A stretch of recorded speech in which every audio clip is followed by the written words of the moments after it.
for tonight's program. We're really excited to have Bill Gramas back again. This is his fourth presentation out of an 8-part series. His first program was How to Repair a Busted America, and that can be reviewed on YouTube as well as his other presentations. Bill Gramas is founder, chairman of board of directors, and the CEO of Code Realm Corporation. He conceived of the company in February of 2004. He was a highly respected Wall Street software industry equity analyst with Grentel & Company and LH Friend & Company. He began his 19-year Wall Street career with Mellon Bank and learned the technology and software industries while with Hambrook & Quist and Donaldson and Lufkin and Generette. Bill's public media appearances and presentations include CNN, NBC Nightly News with Tom Brokaw, Nightly Business Report, Barron's, and others. He received his MBA in finance from George Washington University and his BA from Marquette University. So tonight, Bill will be discussing inflation, deflation, and the consumer price index, how they affect our lives, our decisions, and decisions about our leaders. Are the data and its sources accurate, resulting in wrong decisions? Well, here's a man who should be able to answer some of those questions. So please help me in welcoming Bill Gramas. Thank you, Mary. Thank you, Oak Brook Library. Thank you, everybody, for attending. How in the world did we get into this mess? How in the world did our United States of America get into this lingering bad economy that just won't go away? I don't know about you, but I'd like some answers. I'd like to know how this happened, why it happened, and most importantly, I'd like a solution to fix this mess. How about some accuracy?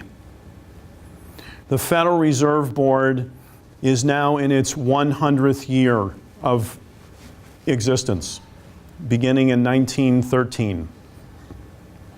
The Federal Reserve has been trying to manage our economy over those 100 years, and a big part of its data that it uses in its decision making is not even accurate.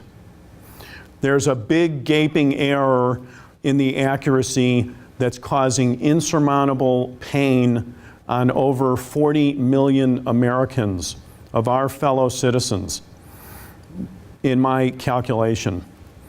The Bureau of Labor Statistics believes that there's more than 90 million Americans, our fellow citizens, that aren't even in the labor pool anymore. I'm going to discuss this big gaping error in a few minutes. Tonight, we're going to talk about my fourth presentation in an 8-part series. That series is Fixing a Busted America.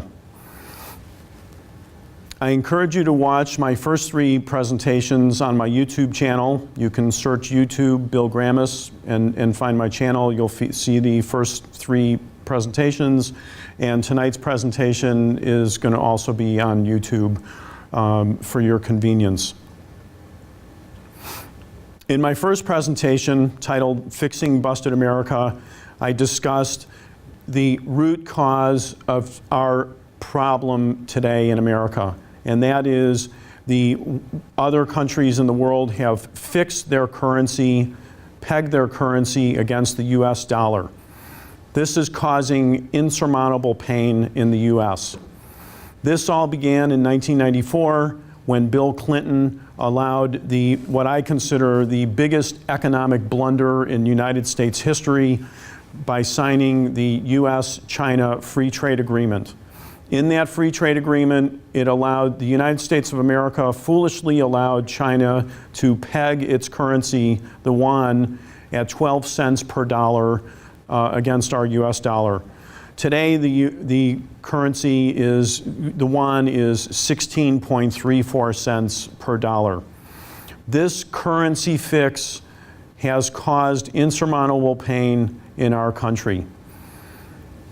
In the year 2000, there were just over 9,000 publicly traded companies on the New York Stock Exchange and NASDAQ Stock Exchange.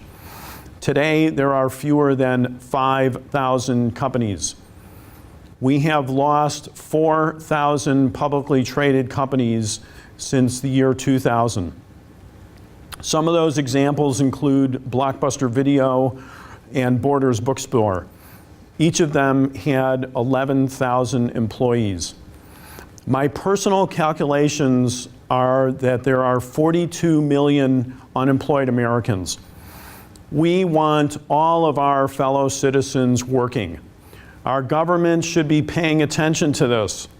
42 million missing Americans, assuming the average income today of $50,000, is $2 trillion per year of lost income. The government typically gets 30 to 35% tax on that income, and that works out to $600 to $700 billion of lost annual tax revenue for our government. This cannot be made up. In my second presentation, I continued on in the world price fixing and discussed the insurmountable global debt. I consider this to be such an important topic, I brought this into a complete second presentation. In my humble opinion, the International Monetary Fund, the IMF, must begin winding down companies and countries and cutting off their currency pegging to the US dollar as soon as that country reaches trade surplus break even. There is only one proven method throughout history that allows a country in trouble to get back on its feet. And that answer is for that troubled country to peg its currency against the benchmark currency. Today, it's the US dollar. Back prior to 1971, it was the gold standard. And when a country benchmarks their currency against pegs their currency against the benchmark currency, it allows that country to have cheaper exports. So that country will be able to work itself out of its financial mess. But once that country reaches a trade surplus break even, in my opinion, the IMF must step in and force that country to begin winding down its currency against the benchmark. So if we go back to the Chinese currency back in 1994, China began reaching trade surplus deficit break even somewhere around the year 2000. That's when the IMF should have stepped in and forced China to begin winding down its currency bench against the US dollar. That was all discussed in my second presentation. How badly is this affecting our country? In the third presentation, I walked through the 10 categories that are used to calculate whether we are in a recession or a depression. Here they are right on the screen. You can see on the lower left, you can see income, employment, consumption, production, and GDP. And you can see on the upper left that I've broken out what GDP means. Gross domestic product means consumption plus investment plus government spending plus net exports, which is exports minus imports. And on the right-hand side, I assembled these 10 categories because there is like a domino effect. So here they are in a list, and I've further put them into a neat little circle. So if we start with employment, and I'm going to walk through a very simple discussion from my third presentation. a typical person needs employment to have income. If a person's not employed and does not receive income, that person is not going to consume any goods. If there's no consumption, then there's not going to be any production from companies for consumers to consume. If there's no production, companies are not going to invest in their plant and equipment and factories to produce more goods and services. If there's no investment and no production and no consumption and no income and no employment, the government's not going to get any tax revenue. And we're going to end up where we are today, bickering over sideshows. Rather than getting people employed, we're bickering over who should pay what. When the government makes bad policies, that affects our exports to other countries. And that also affects imports from other countries into our country. So if a government makes a bad decision, like 1994's China-US Free Trade Agreement, that unfairly benefited China, so China's able to sell lots of goods and reap huge benefits for its country. Following along the circle, that totals into net exports, and that combines into gross domestic product, and we're back again to the beginning of the circle. So I've neatly given you a quick summary of my third presentation. Are we in a recession or depression? In my humble opinion, the United States of America entered an economic depression sometime in the summer of 2001. We are still in this depression today. A typical business cycle, bad economy, typically lasts for 16 to 18 years. So that would suggest that beginning in 2001, that we would be coming to an end perhaps in 2017 to 2019. There's a longer version that's not so pretty.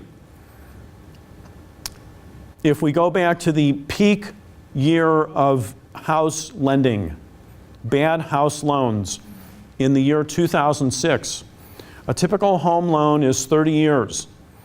A commercial bank that underwrote those loans can literally sit on those loans for 30 years, hoping that they will recoup in value. They can wait. This is a lack of housing loan liquidity, which in my opinion is the root cause of the continuing housing mess that we're in today. We're going to discuss the housing mess in my next three presentations. What is the Federal Reserve, commercial banks running wild, and how to repair the housing depression. Those are upcoming. So in the bad version, adding 30 years to the year 2006 brings us to the year 2036. That's not a pretty picture. Let's hope I'm wrong. Tonight, we're going to focus on my fourth presentation, inflation, deflation, consumer price index, and I'm going to talk about the producer price index. Let's start with some very simple examples and definitions. Let's start with inflation. Inflation simply means the general increase of prices for goods and services that we consumers pay for goods and services, and producers in the PPI, Producer Price Index, pay for their raw materials and costs that go into Producer Price Index. Let's take a very simple example. How many people like ice cream? My favorite is Dreyer's Grand Light Rocky Road. In some states, Dreyer's is also called Edie's. Edie's Grand Light Rocky Road. in the year 2008, I was able to go to my Albertsons grocery store in Huntington Beach on the corner of Bolsa Chica and Heil and buy my 2 quarts container of Edie's Grand Light Rocky Road ice cream for $5.99 full retail price. 2 quarts is 60 ounces. So if we do some simple math, we see that the cost is 10 cents per ounce. During 2008, dryers cut the size of their containers from 2 quarts down to 1.5 quarts. So my 60 ounces went to 45 ounces. I thought I was going to have a heart attack.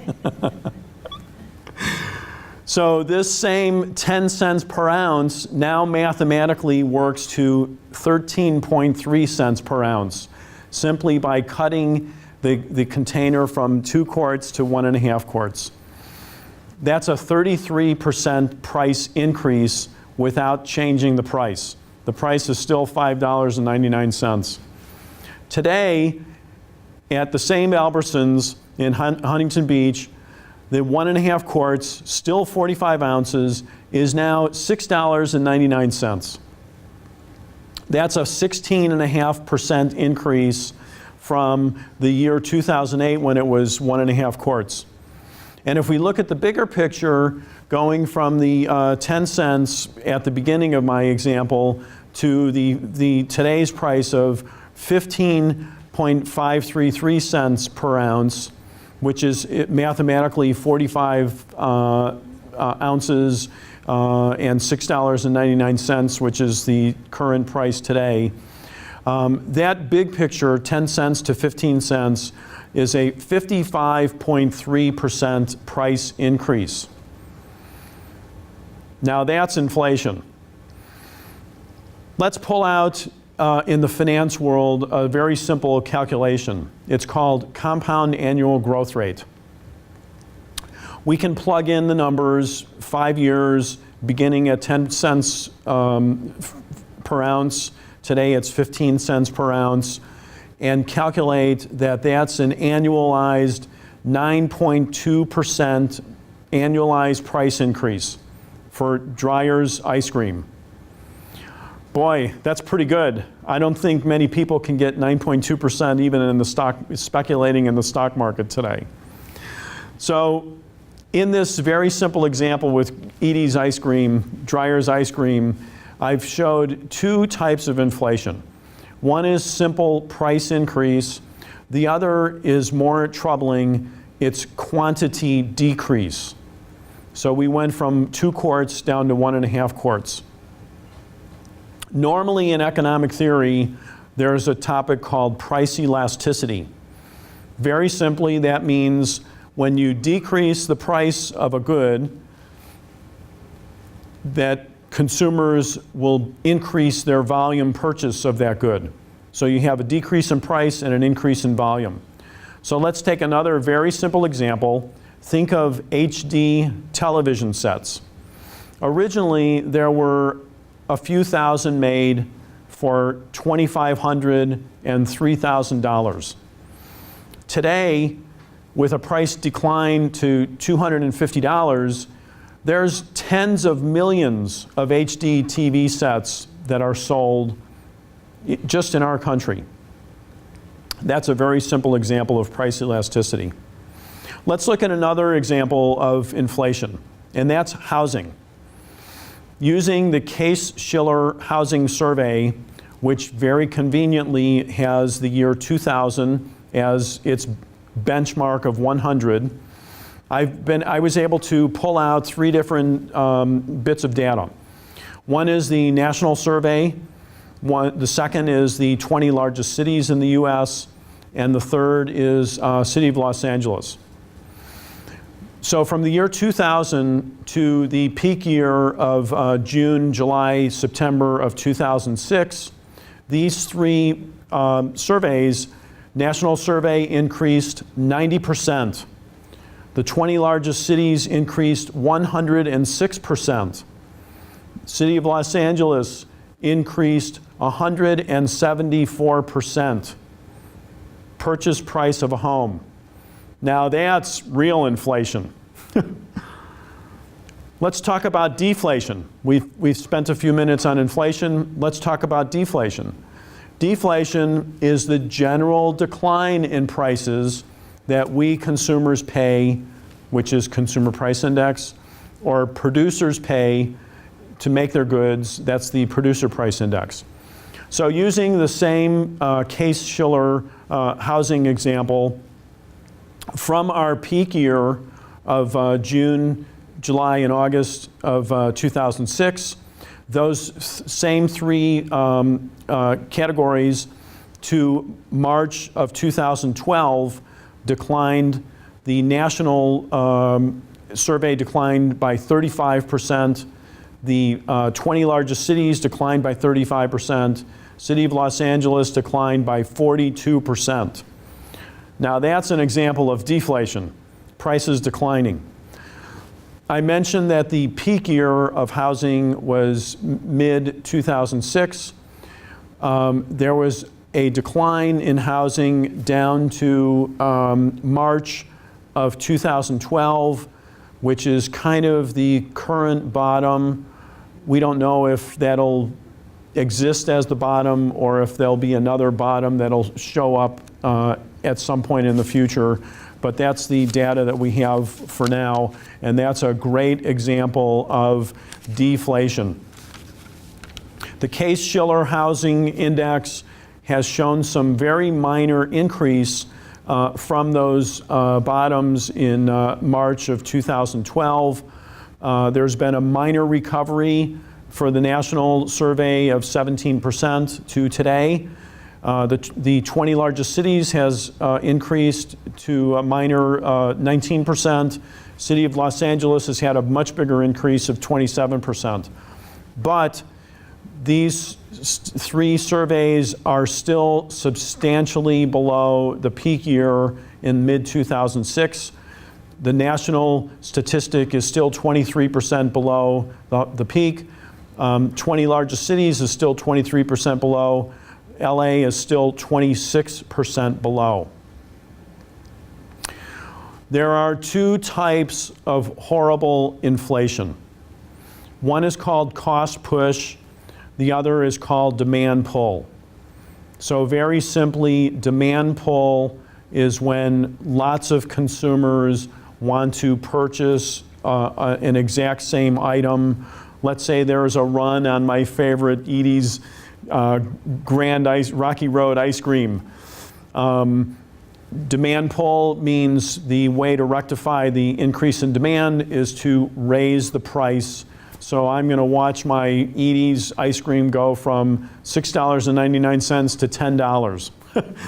That's no fun. The more horrible type of inflation is called cost push. And that's where I believe we are today. Producers must push their costs that are increasing to manufacture their raw goods for resale. They must push those costs along to us consumers. But when consumers refuse to pay and won't buy, we get into trouble. We get into some real serious trouble. And that's where we are today. A remedy for cost push in my ice cream example was to cut the 2-quart down to 1.5 quarts. When there's increase in costs to us consumers and we refuse to pay them, there's a decrease in demand for those goods. And that results into lower revenue for the company that's selling goods. And companies, in order to stay afloat, must begin to cut their costs somewhere else other than from the goods that they make, and that typically means human labor. So let's look at a very simple fictitious income statement. You can see on the right-hand side I have a consumer goods company. And you can see in the middle column, I have 100 as its revenue. And you can see on the far right column, I have 80 as a revenue decline. This consumer goods company still has 60% cost of goods sold, and that means their revenue, gross revenue is going to decline. You can see the declines are substantial, and if their operating expenses remain the same, you can see all the way down on the bottom, you can see the horrible result. The company is now starting to lose money. When that company starts losing money to begin recovering and become profitable again, it's got to begin cutting elsewhere, and that typically is in the operating expenses category. And unfortunately, that starts with research and development, which is where companies begin to develop their future products. This is horrible when that happens. So how do we measure how we're doing with price increases and price decreases? For us consumers, we have the Consumer Price Index. For the producers, we have the Producer Price Index. Both of these come from the Bureau of Labor Statistics. The Consumer Price Index has data that goes back to 1913. That's 100 years. So we can make some calculations here. A few minutes ago, I talked about compound annual growth rate, which is a financial calculation.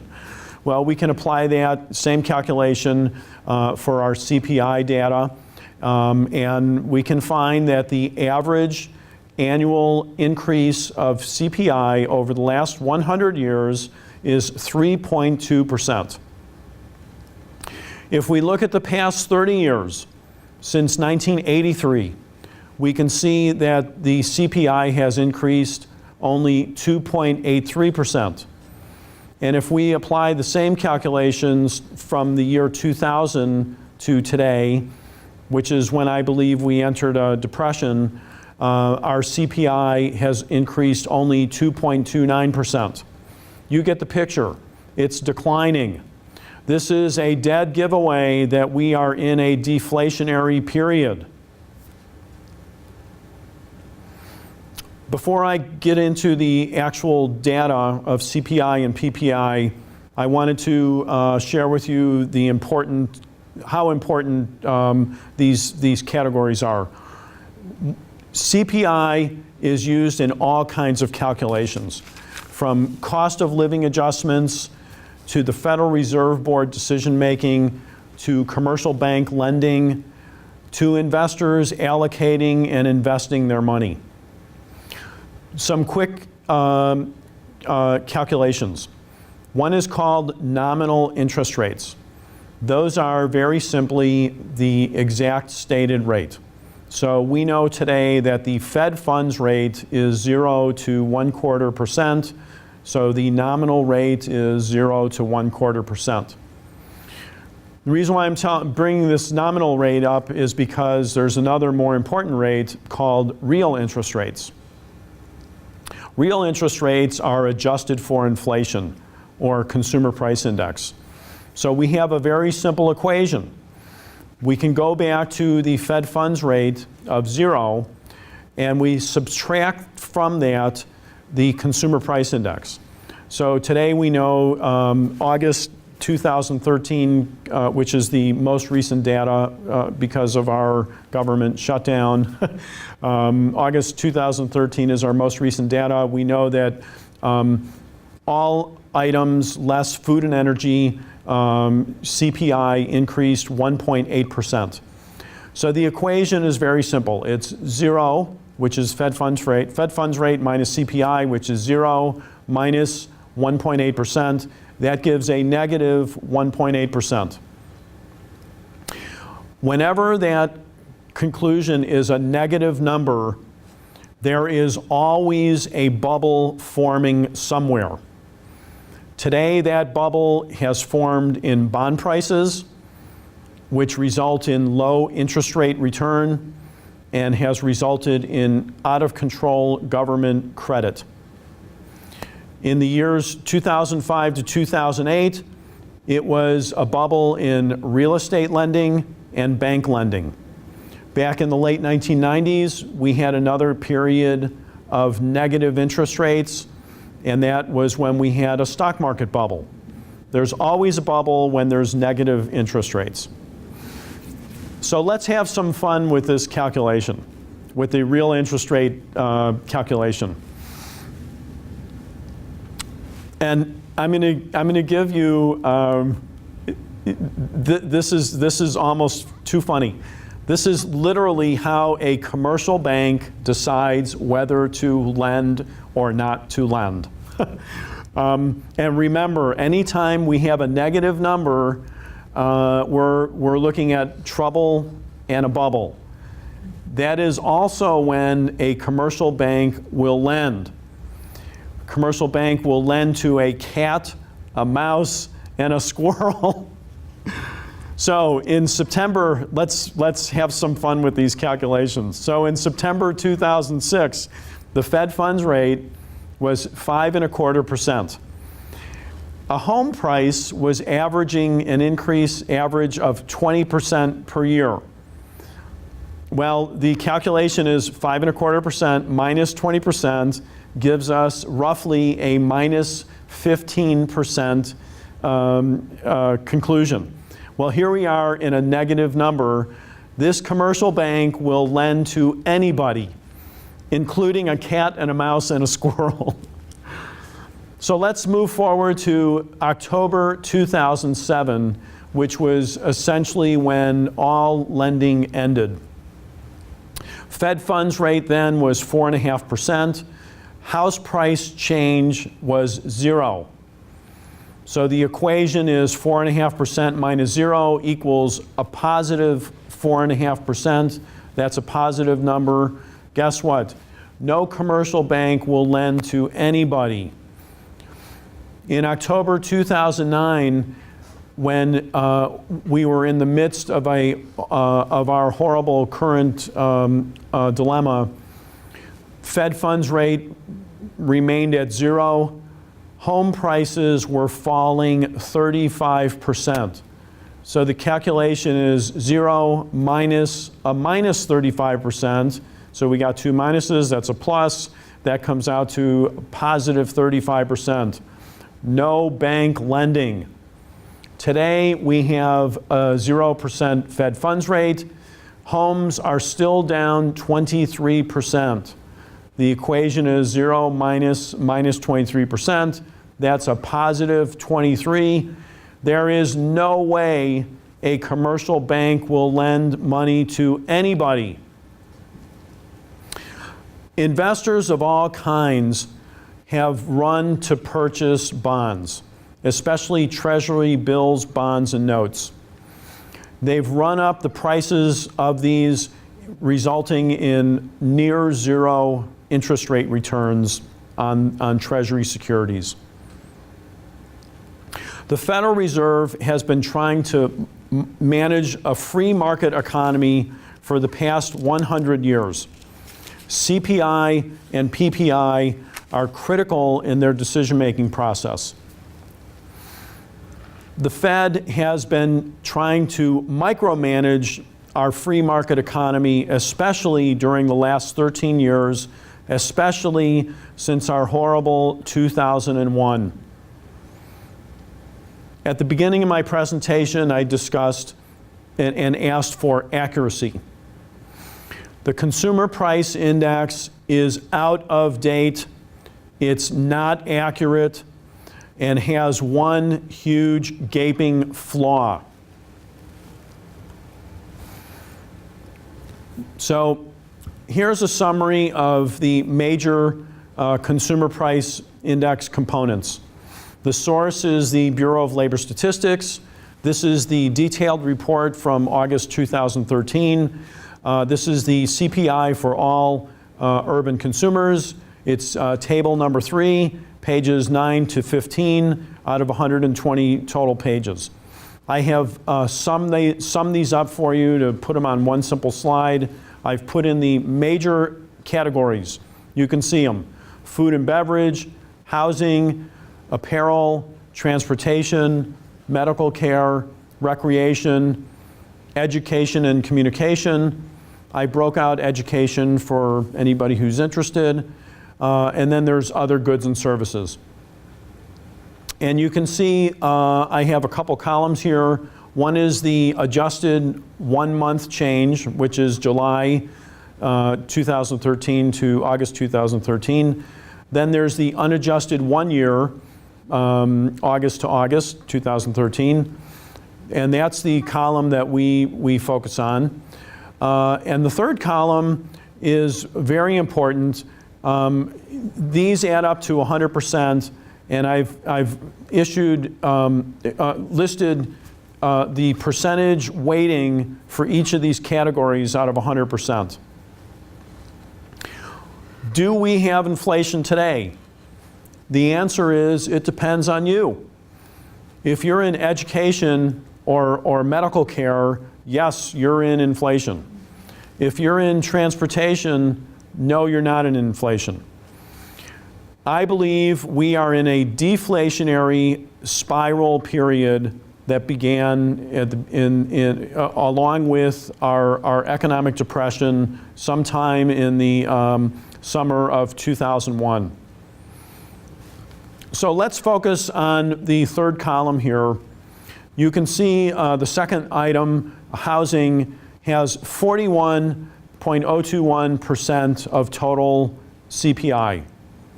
That is a whopping portion. This is where the gaping flaw exists, and I find it ironic that it's in the housing portion.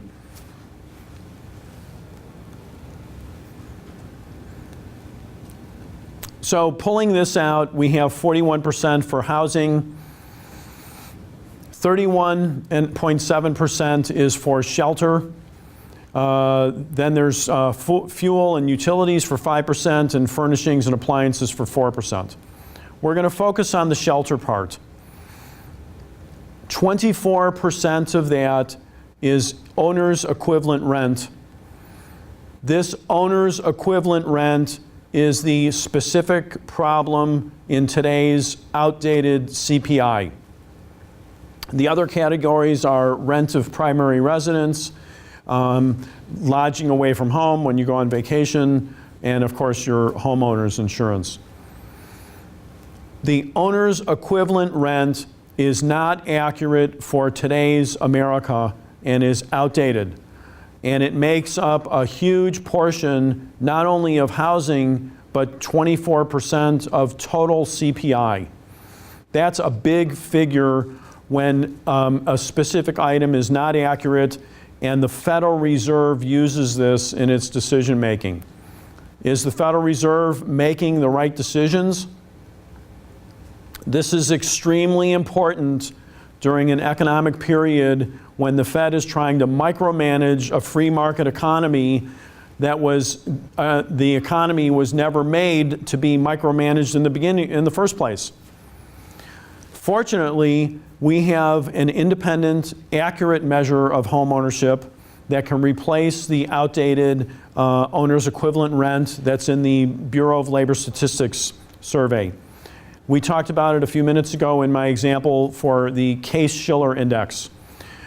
The Case-Shiller index could easily replace the homeowner's equivalent rent portion in the CPI and could generate a very different decision-making process and could have resulted in very different outcomes since the year 2000, especially leading up to the housing peak in the year 2006 and its subsequent burst.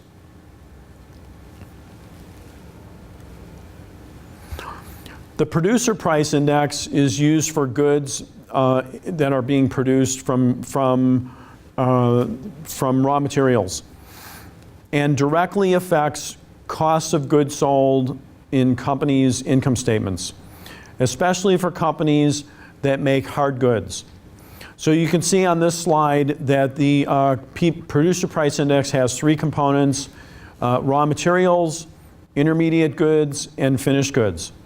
This data is also from Bureau of Labor Statistics. This particular slide is from the PPI detailed reports, again for August 2013, Table 1, page 9. So let's get some examples. What's a raw material? Well, let's go back to my favorite Dreyer's ice cream, Rocky Road. Raw materials include milk, skim milk, marshmallows, almonds. Intermediate goods are when the ice cream is being blended together and mixed together. It's in process. And finished goods are when the Rocky Road is completed, it's packaged, it's ready to ship to my favorite Albertsons in Huntington Beach, so I can go and purchase it if the price is right. Another more serious raw material example is iron ore.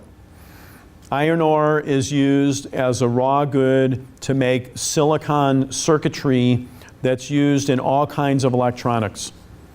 China has a huge amount of the world's iron ore. Japan, right across the Sea of Japan, has a huge world circuit manufacturing process and needs raw iron ore for its materials.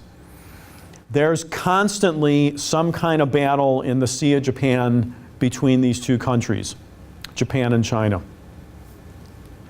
Accuracy of today's CPI is of huge importance. If the initial underlying data is not correct, how can the Federal Reserve make accurate decisions?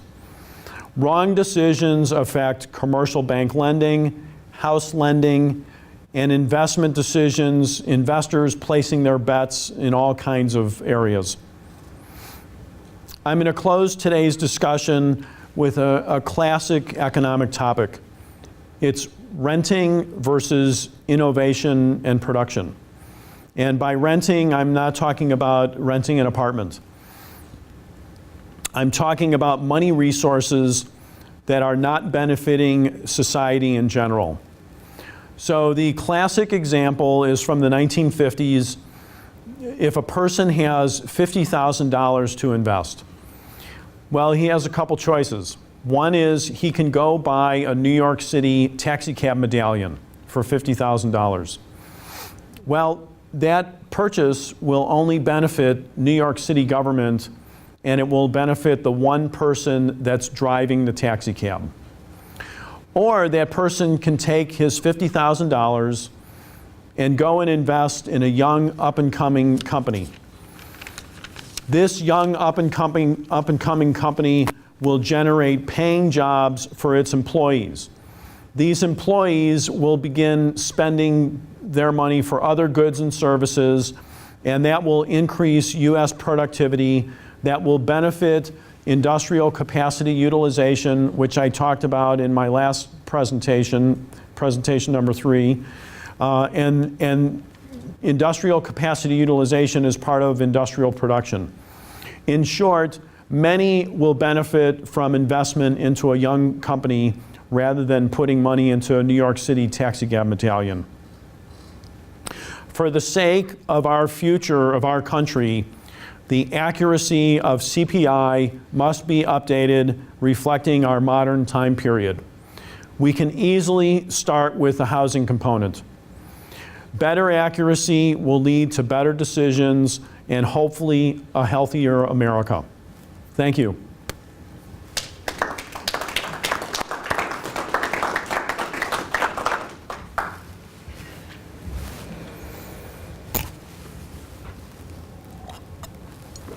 Okay, with that, let's get a little water.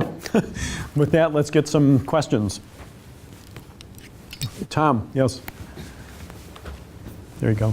Good evening, everyone. My name is Tom Kurjanis. Bill, you spoke about earlier, many times in your presentations, you spoke about unemployment versus employment, how the government interprets this with regards to the Bureau of Labor Statistics. It seems to be a little bit confusing because the media gives their interpretation versus what the government tells us. It's hard to decipher knowing how we interpret the data, who we, do we believe what we see in the Bureau of Labor Statistics? Is the media, using sensationalistic journalism to skew things, give us a not a real clear picture of, unemployment today, gainful employment? How is the government interpreting the data as far as gainful employment versus, full-time employment, part-time employment? How is the government giving this information to us when they're saying unemployment, is that someone that is not working, period? Is it someone who is not gainfully employed? So what is the government's definition of employment versus unemployment, gainful employment, or so forth? Yeah.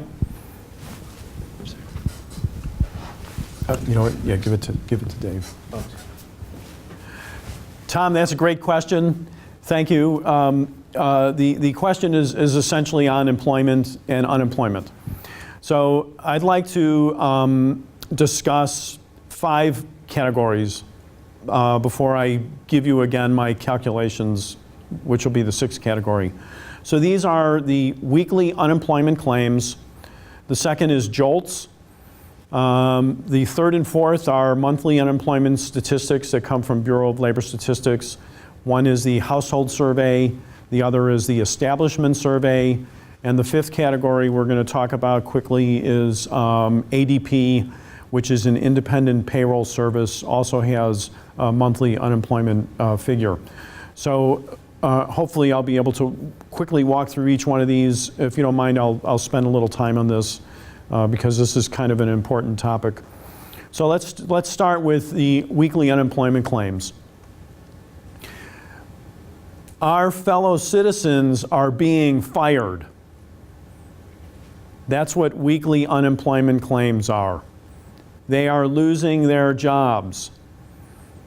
This is to the tune of 300 to 400,000 per week. So this is our weekly unemployment claims. And Tom, yes, the media may say, gee, it's nice that there's only 300,000 that are losing their jobs this week. But those are 300 to 400,000 of our fellow Americans. The second category is JOLTS, which stands for Jobs Opening Labor Turnover Survey. The government would like us to believe that there's about 3.2 million available job openings. Are these real? I think if you would talk to many Americans, they will tell you no, they're not. So that's the J of JOLTS. The labor turnover portion is literally a ratio between people voluntarily quitting their jobs versus the number of people that are being fired from their jobs. That ratio is improving. It's about 1.1 to 1. But for a country, for the United States of America, which currently has 316 million citizens, it's nowhere close to acceptable. So yes, it's improving a little, but it's not even in the ballpark. Let's go to the third and fourth, which are monthly unemployment statistics and employment statistics, which come from Bureau of Labor Statistics. The first one is the household survey. The household survey is where we see the headline of 7.4 or 8%, whatever the monthly flavor is. This survey is literally a survey. The Bureau of Labor Statistics surveys 600,000 people, and believe it or not, in that survey, if a person spends more than 15 hours per week, even with no pay, working for a company or working on a company, such as an intern, they're considered employed. The number of people reaching their limit of 99 weeks of unemployment are going to begin to fall off the system. The state of California is losing 2 million per month. That's a quick pace, and when these people fall off unemployment statistics, they're no longer collecting their unemployment checks. That means that our 7.4% is going to quickly decline to 6%. So don't be surprised in the next, perhaps as soon as 6 months, if you see 6% as unemployment. Is this correct? No. Let's go to the fourth category, the establishment survey. I talked about this in detail in my first and third presentations. You can watch them on the YouTube videos. On table B1, the Bureau of Labor Statistics actually lists the total number of people that are actually employed. These are people that pay FICA. There's a total of 136 million employed Americans today in our society of 316 million, and these people are paying FICA. Further, it's estimated that there's about 30 to 35% of the total 136 million that are employed that are actually part-time workers. I think that was one of your questions. So when you do the math, that comes out to between 41 million to 48 million out of the 136 million that are part-timers. That means there's 88 million to 95 million that are full-time. This is with a country with 316 million Americans. Well, how well are we doing with 136 million employed? Not even close. We're doing very poorly. In the year 2000, we had about 280 million Americans, far less than today, and we had 140 million that were employed on this exact table B1. In the year 2007, when we had a most recent peak, there was 139 million total Americans employed. In January 2008, there was 129 million Americans employed. We are not even close to acceptable with 136 million Americans employed today. And the fifth category I mentioned was ADP, which is payroll survey. They also have their monthly unemployment statistic, which comes out a couple days ahead of the Bureau of Labor Statistics. And the ADP survey tends to be about 60,000 per month greater than the BLS. So last month, I believe BLS had about 120,000 new employees. ADP had about 177,000 new employees. These are 1,000, not million. My calculations. With 316 million Americans today, we should have 178 million in the labor pool. These are my calculations. I go through these every month. There's only 136 million that are actually employed, so we're missing 42 million. 178 minus 136, 42 million. 42 million divided by 178, that's 23.5% unemployment rate. Bureau of Labor Statistics kind of addresses my 178 million. BLS has, for their comparable 178 million, they have 156 million. And BLS further adds another 20 to 22 million that are kind of in a gray area. People in college, people that are disabled, people that are injured, people that are in jail. You know, you get the idea. So when you start adding these together, you can see that we're pretty close. We're around the same 178 million.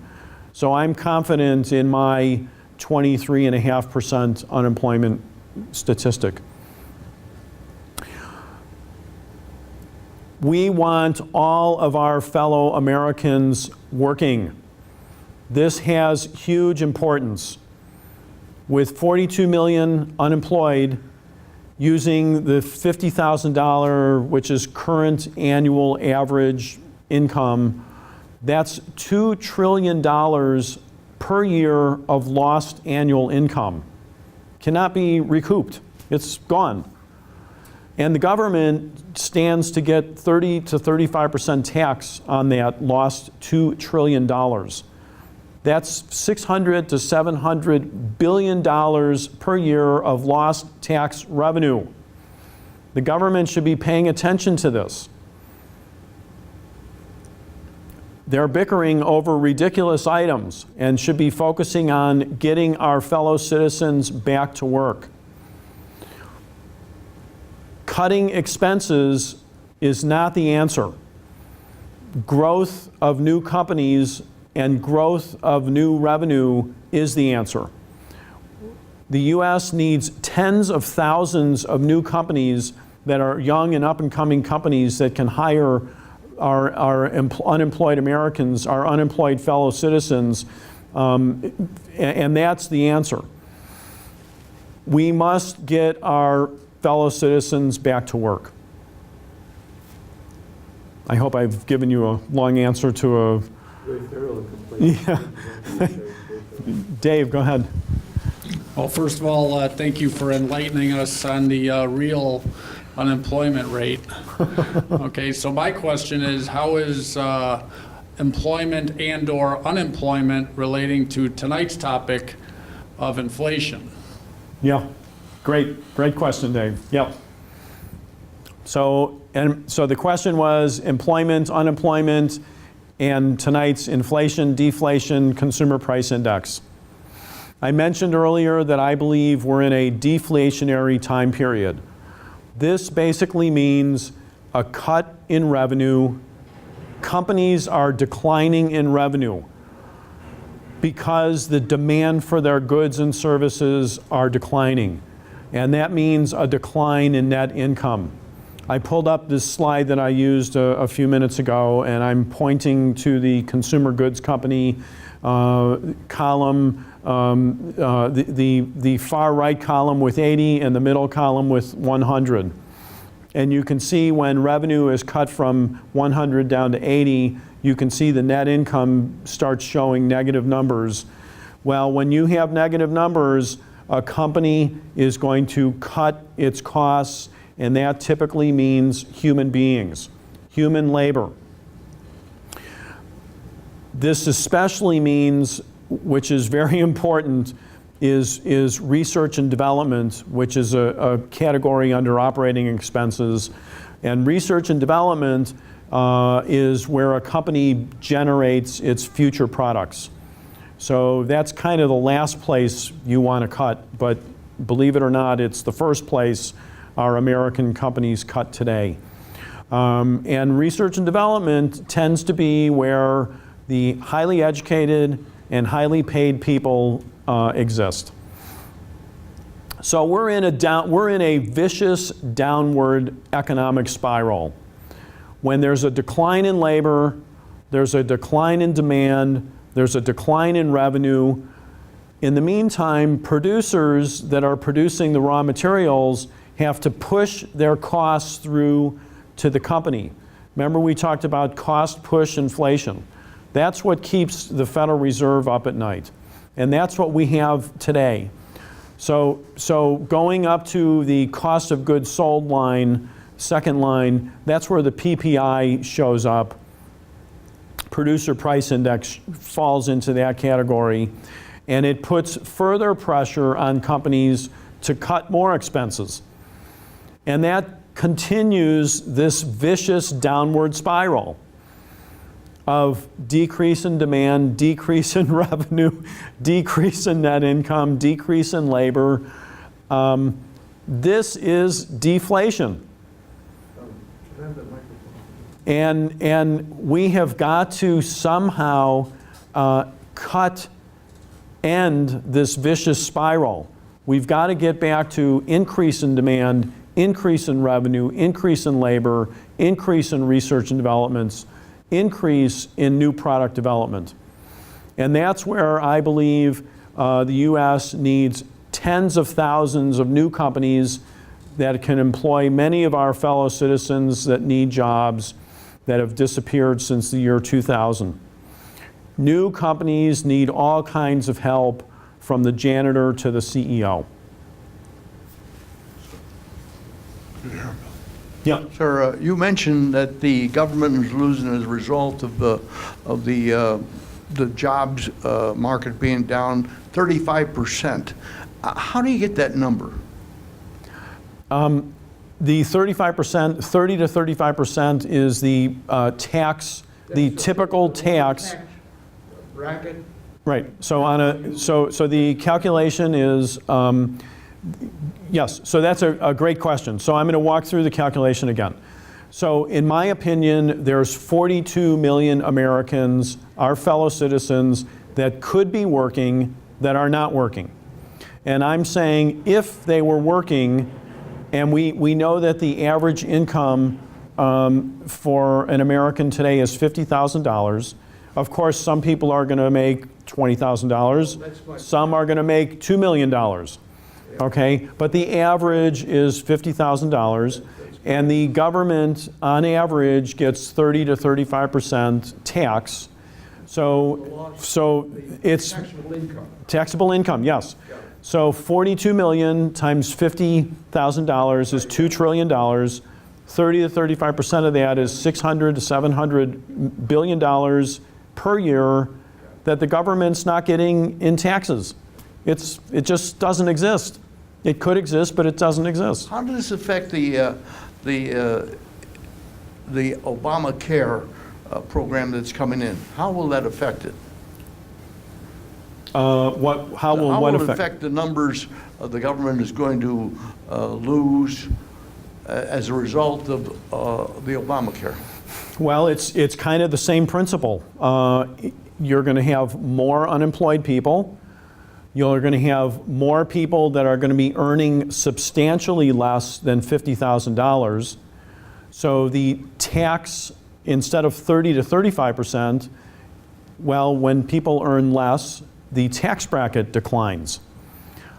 So the tax revenue that the government stands... Tax revenue because of what they're going to give to support the Obamacare. Yep. Okay. Well, it's because people will be working less, earning less, fewer people will be working. That calculates to less tax revenue, lower tax percentage revenue. That means the government's going to have lower tax revenue.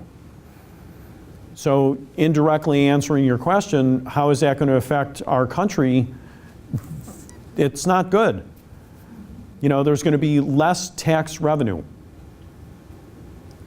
Yep. Could you, thanks. In coming over this evening, I heard statistics saying that the healthcare insurance is going to cost people anywhere between 25% to over 125% increase in their monthly assessment. There are many people who will never be able to pay this and never be able to have any kind of health insurance. We cannot all go to ER and get that because that's the most expensive way of receiving health care. So where are we going with this? Is this an introduction into socialism and communism, or what? I mean, it's almost becoming pathetic. We don't know exactly, we can't see the future. That's a great question. I wasn't prepared to discuss this, but okay, so now you're onto a whole new can of worms. we have to ask ourselves as a country where we want to go. We are on the path today of having very few people as lords, some people as their servants, and 95% of the total population doing nothing. And this is why America was founded. This is why we have the Declaration of Independence. We, America, do not believe in kings and queens. If you want a king and a queen, you should go to Great Britain or to Belgium. We do not believe in kings and queens. Lords and fiefdoms went out in the Middle Ages. You can see how that ended.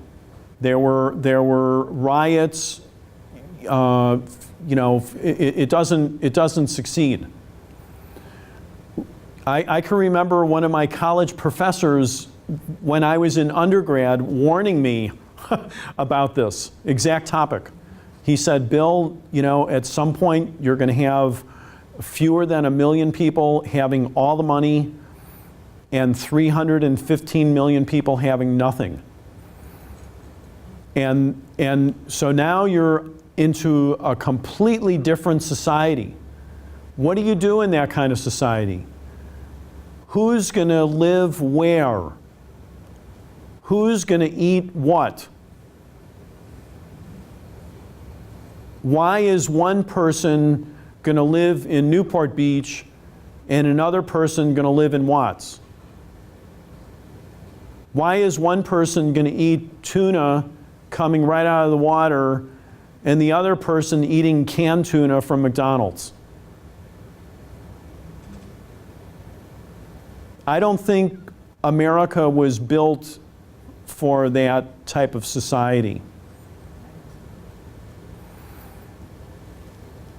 And going back to our Declaration of Independence, we do not believe in kings and queens. We do not believe in lords and serfs. And that's exactly where we're going today. That's true. I hope that, Yeah, well, thank you. yeah.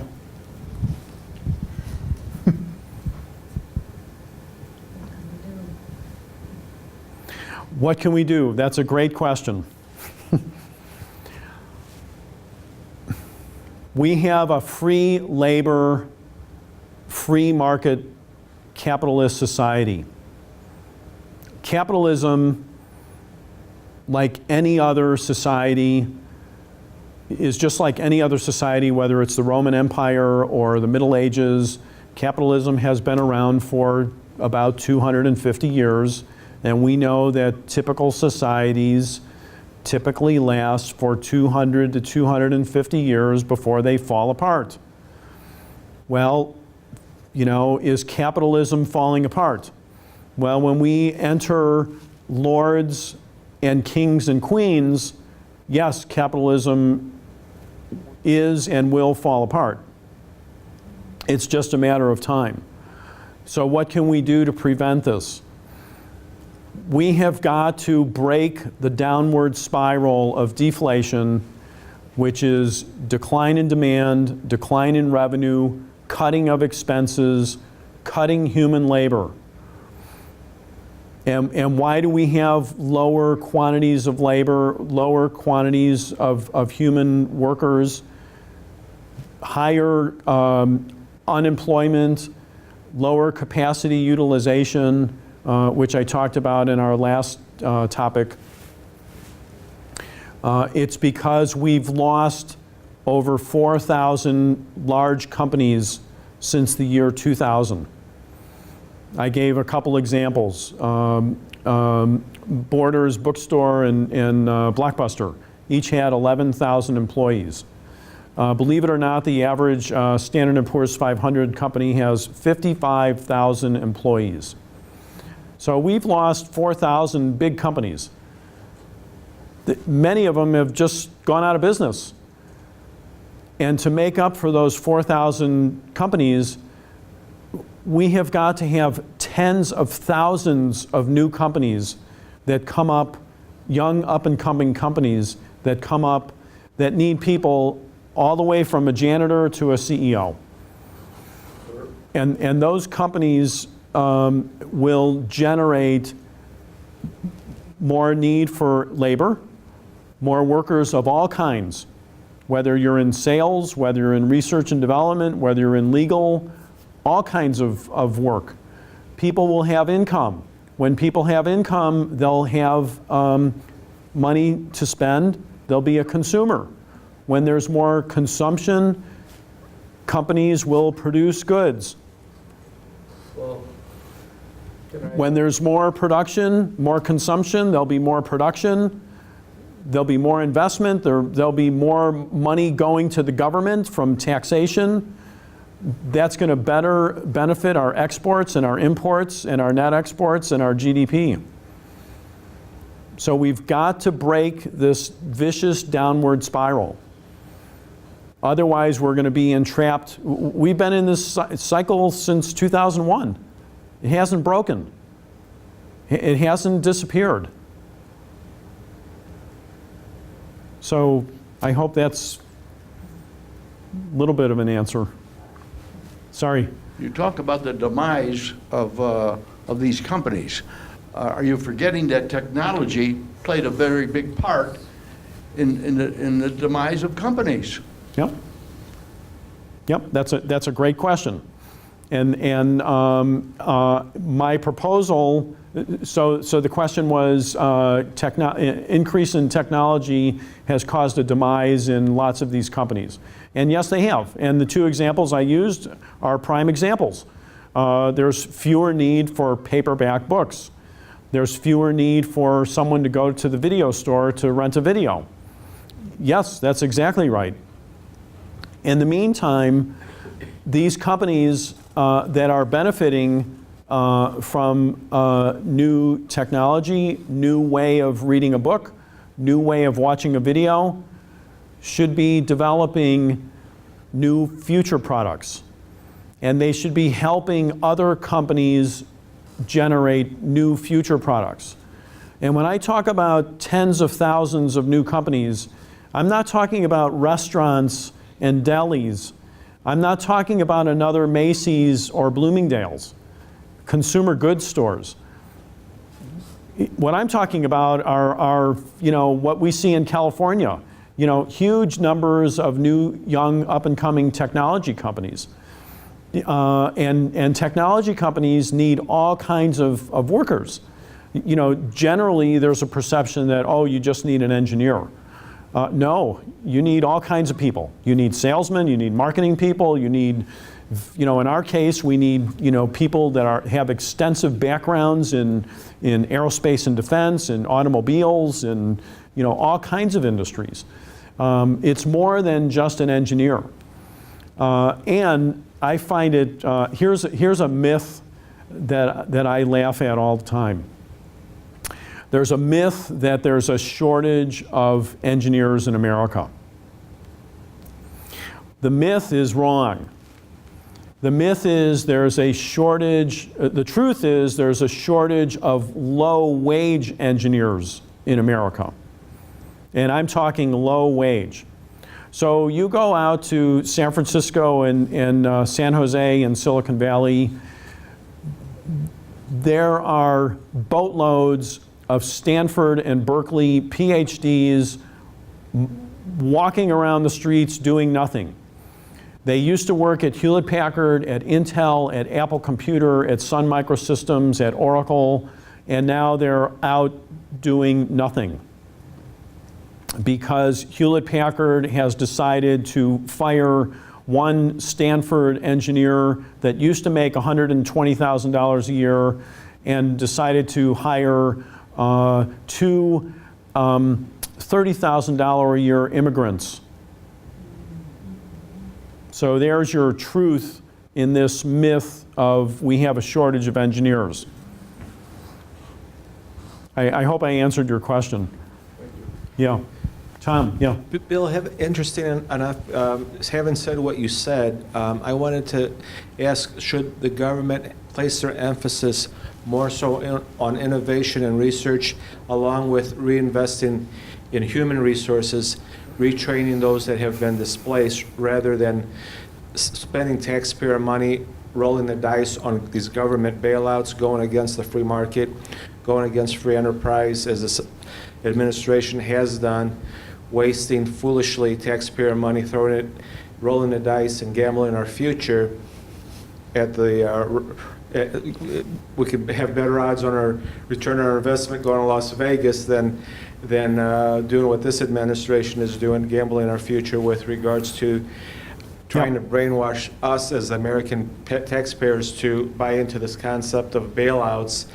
And where do you draw the line? And we've seen for, maybe out of all the money that was with AIG, was it, or AIG and all these companies, yes, granted, maybe there's some reprisal with the luck of the draw with throwing enough money around that you have perhaps Chrysler being able to revive Chrysler for short term, but for the long term aspect, there's been many of these companies that have not, that have not, we haven't gotten the return on investment with a lot of these companies. And So you ask a great question, and that brings up two very different topics. One is government spending money, and the other is how do you get tens of thousands of new companies funded, backed, up on their feet. right. Okay? They're two very different topics. Well, the bad news is government spending is out of control. The good news is interest for government debt is zero. And it's not going to change anytime soon. We're going to discuss that in my next presentation. What is the Fed? The Fed holds $3.8 trillion of bad debt. As long as the Fed holds that debt, interest rates will be zero. The Fed is not going to pay anybody any interest on bad debt. It's not going to happen. So as long as the Fed holds $3.8 trillion of bad debt, interest rates will remain zero. Okay, that's the good news. The bad news is we're still spending money, but the bright side of that is, in a depression, which I think we're in an economic depression, you've got to throw everything against the wall and see what it sticks. And in my opinion, in 30 years from now, some economic historian is going to be writing about just how bad this economic period has been. Nothing has worked. This has been going on since September 2001, when we were pushed over the cliff. We've had two executive administrations. We've had two different Federal Reserve leaders. They have done everything out of the textbook. The current Federal Reserve leader even made up a modified version, what's called quantitative easing, was pulled out from 1907 playbook. These people are making up whatever they can make up to try and spur our economy. And nothing is working. So the good news is we're paying zero interest on spending. On to how do you get more companies? This is critical. Should the government be spending money on starting new companies? Well, I don't know if that's such a good idea. Perhaps, for highly technical things, yeah. Air Force or Navy should be involved in some of them. But it gets back to venture backing of young companies. And I can tell you venture backing for new companies does not exist. It's a completely broken down system. So young companies that are out there trying to get started can't get started because the financial backing just is not available. Because of lack of consumer confidence of those investors? It's lack of consumer confidence, but the big thing is lack of intelligence. The people that are holding the purse strings don't have the brain capacity to figure out what's coming up, what's being proposed from up and coming companies, and the mindset. I mean, I can tell you from personal experience, the mindset for the venture investors, literally today, is equivalent to the 1999 stock market rank speculation. So venture investors today have become rank speculators just like 1999 stock market speculators. It's rank speculation. And that's not how young companies grow and are built. I was just curious, having said what you said, with in the past or even currently with the hedge fund investors who have a good economic understanding of forecasting or what's going to happen in the future, how do the hedge fund managers, how do they base their strategy as to hedging the U.S. dollar for the future, we know that today's dollar is worth more than tomorrow's dollar, in regards to hedging. Yeah. Where do they base their expertise from? Well, hedge funds are, as you know, I hope, a hedge fund can buy a security long or a commodity long, meaning they're hoping it'll rise in value, or they can sell it short, hoping that it will decline in value. And it doesn't matter if it's a stock on the New York Stock Exchange, if it's a treasury security, if it's a commodity like oil or gold, if it's a currency like the US dollar or the British pound. Currencies can be benched against each other. Common is British pound against the US dollar, which is about $1.60. The euro is about $1.35 to the dollar. So hedge funds can bet on will they rise or fall. That's a very different world than starting tens of thousands of new companies. That's not even in the same ballgame.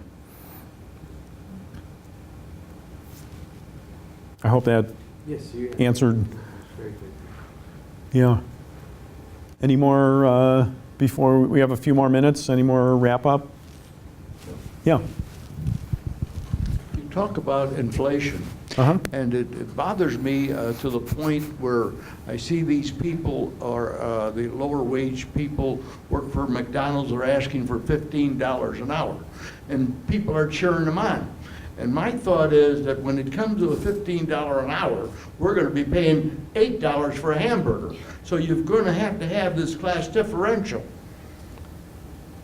That's my point. Boy, that's a tough question. Well, there is a cause and effect Yes. that will happen. Yes. If this does happen, Yes. we're going to be in trouble. Yes. Yes. But by the same token, a person cannot live on $8 an hour. Well, but you talk about the engineers. You're talking about the engineers not being employed at $100,000 a year. They're on the streets now because they can't get jobs. Right.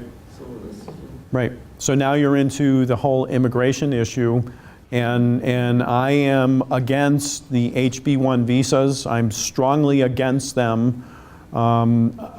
We have so many American citizens that are available to work, especially in the highly skilled, I'll use an example, engineering world, that are available in America.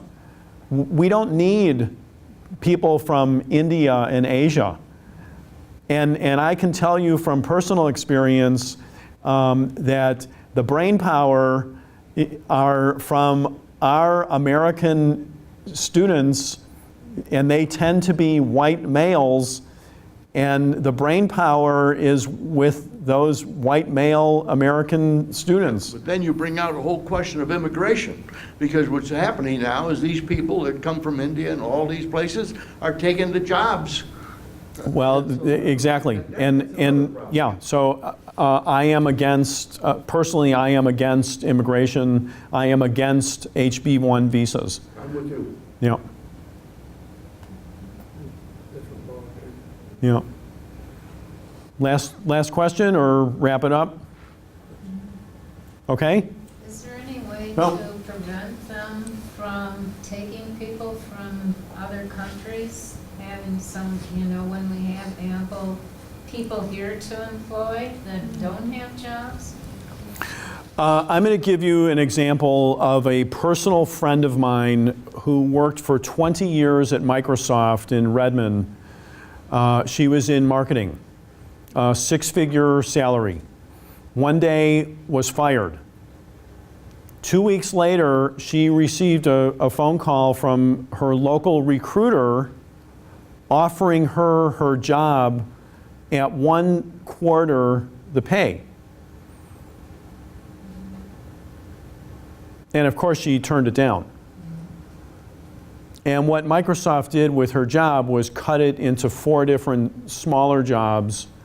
How can I politely say, less intelligent jobs that didn't require a $100,000 person, required a $20,000 person. So now we're on to a whole new topic of, I mentioned earlier about lords and servants. So here we are with your question and Microsoft, and we're seeing that the jobs they're generating are really for servants. They're not for professional people. Kind of interesting.